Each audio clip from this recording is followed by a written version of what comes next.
Kiss, Marry, Kill. David Licauco, Sam Concepcion, JC Alcantara.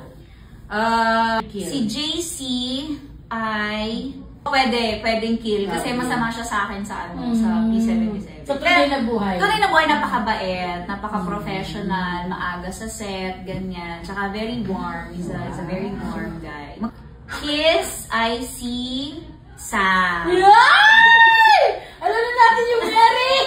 Kiss si Sam Concepcion kasi unang beses ko siyang nakatrabaho dito sa Beauty Empire and I'd like to believe na naging close din talaga kami. Magkasama rin yan kami kagabi sa cast party ng Beauty Empire kasi tapos na kami mag-dating and he's such a fun guy to be around with. Napaka-lively niya din, ang dami din niya chika.